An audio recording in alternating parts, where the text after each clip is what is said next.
Hello, I'm Courtney Badger with Arlington County Planning Division, and this is the second of two online engagement sessions that the county is piloting in lieu of in-person meetings for the 101 12th Street site plan project. In this second engagement session, we're going to be discussing three main topics: open space, construction implementation, and community benefits. I'll also be providing some brief information on the follow-up from the first community engagement session and next steps going forward. Before we jump in, I wanted to highlight some new resources that are at the project page, shown at the URL on the screen. All the presentations from the last engagement session are on that page. Additionally, we've posted some videos about the background of the site, policy, and guidance that directs staff's review. Also, the applicant has a video that shows an overview of their project. There's also a virtual walking tour. Our first online engagement session for this project was held at the beginning of July, and we received about 118 comments through the comment portal. Thank you so much for providing your comments and your questions. It's always beneficial to hear from our SPRC and commission members, as well as from the community. We've compiled all those comments and responses from staff and the applicant into one matrix document. That document can be found at the project page at the very bottom under the public process section. Let's jump into open space. There are a few points that I'm going to touch on in regards to open space. First is the site area and context of existing open space. Second is the sector plan guidance regarding the site. And then third is the future of Gateway Park. So let's start off by looking at the site area and the public open spaces around it. So the site area can be seen on the screen by the blue dot on the map. And then the half-mile radius is shown by the black dotted circle. So within a half-mile radius of the project site, there's Long Ridge Park, which is a county park to the north, and Metropolitan Park, which is a privately owned public space to the west. Also worth mentioning, there's the Crystal City Water Park, which is approximately where I'm highlighting on the screen now. And that is a private open space with no public access easements on it. And then additionally, there's the Teardrop parcel, which is about where I'm highlighting in blue on the screen. And that's going to become New Park at Eads. That was a part of the Verizon site plan project that was approved last year. However, that park is not finalized, but that will be the approximate location of it.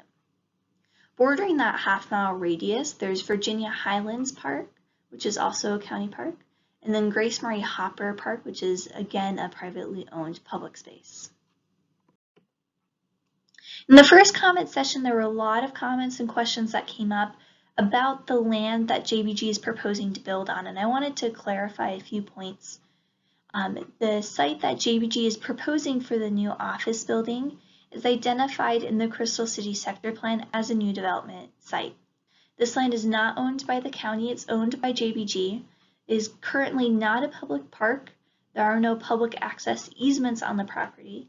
It is a private open space, but is called for a new development site. The sector plan does call for open space on this easternmost portion of the site, extending it down along Crystal Drive.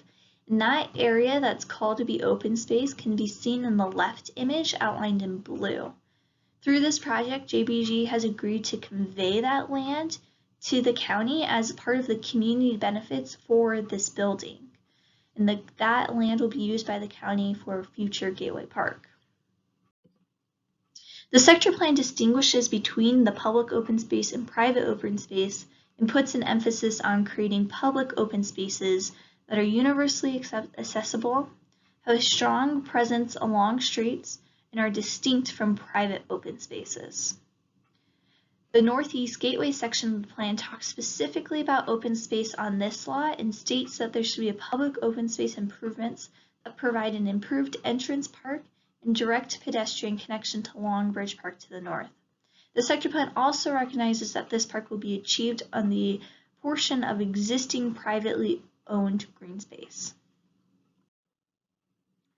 Additionally, the sector plan calls for two open spaces on the block. First is North Gateway Plaza, the second is Gateway Park. The plaza is called to be an open space with a path and benches, and as of this time, JBG has not provided details on how they will fulfill that open space Gateway Park is envisioned to be a park and an entrance to Long Bridge Park that incorporates that Long Bridge Esplanade. The target size of Gateway Park is about 54,000 square feet, and the sector plan calls for it to have neighborhoods serving recreational facilities such as picnic tables, playgrounds, tennis or volleyball courts, but that will all be decided at a post-approval park planning process. So it won't be decided as part of this one, but will be decided in the future. JBG, as a part of the community benefits for this project, has agreed to convey 54,500 square feet of land to the county for Gateway Park. So on the screen you can see a view of the area. In the blue outlined area, that kind of blue-gray color, is land that the county already owns and is used as the entrance to the pedestrian connection to Long Bridge Park, that Long Bridge Park Esplanade. The green areas bordering that county-owned land are the areas that are going to be conveyed to the county by JBG for Gateway Park. And these areas are just adjacent to the project site, just east of that. So this is another view of that land that's being conveyed to the county for Gateway Park, shown here again in green, along with the county-owned land that Long Bridge Park Esplanade that goes up to Long Bridge Park is in blue, it's owned by the county, and the project site is shown in red. So in addition to the community benefits that JBG is providing, the planning and design of Gateway Park will occur in a separate process after the site plan approval. And that will be led by the Department of Park and Recreation, and they'll host a community engagement process that gets feedback and then goes into determining the design and what that park will look like. So finally, I wanted to touch on very briefly the landscape plan and site accessibility. Just to orient you, I'm highlighting here this area that I'm kind of blocking out with the yellow highlighter is the area that is going to be conveyed to the county for Gateway Park.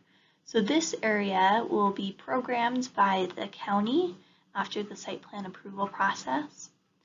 In the landscape areas, the applicant is proposing landscape areas to the north and along the east between the building and the new Gateway Park area.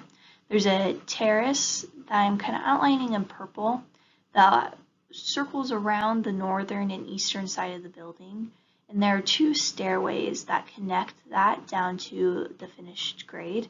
So there's a stairway around the northern side and then also on the eastern side. So to find out more information about those landscape plans, check out the applicant's presentation on the webpage. The applicant is going to speak to the construction, implementation, and staging of their project in their presentation. That presentation can be seen on the project webpage at the URL listed on the screen. So moving on to community benefits.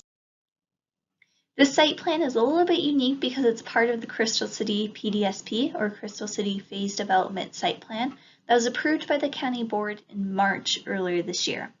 The PDSP linked together 3 projects in Crystal City, and it determined the amount of density that can be achieved by each project, and also determined what the developer, JBG in this case, would have to do to achieve those densities. So it allowed the county to take a holistic approach to the community benefits.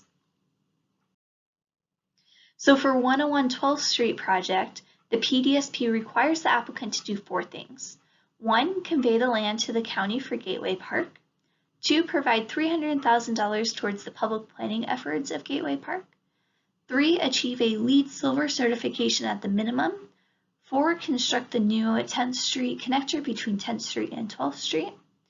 And these benefits are on top of the standard site plan features. Those are public art contribution, sidewalk improvements, in-building wireless emergency responder communication system, etc. You can see a breakdown of the public process timeline on the screen here. The commenting period for this engagement session will be open from July 27th to August 3rd. The next step in the process will be a virtual SPRC meeting that will be hosted on Microsoft Teams, and then the project will be scheduled for Planning Commission and County Board in the fall. Next steps for this engagement session, we need you to provide your feedback, comments, questions, concerns by August 3rd. You can do that by visiting the project page and following the link to the comment form. You can also reach out to any of the people listed on the screen here by email or phone. Again, the topics that we'd like you to focus on in your comments and questions are open space, construction implementation, and community benefits. Thank you so much for watching and providing your comments.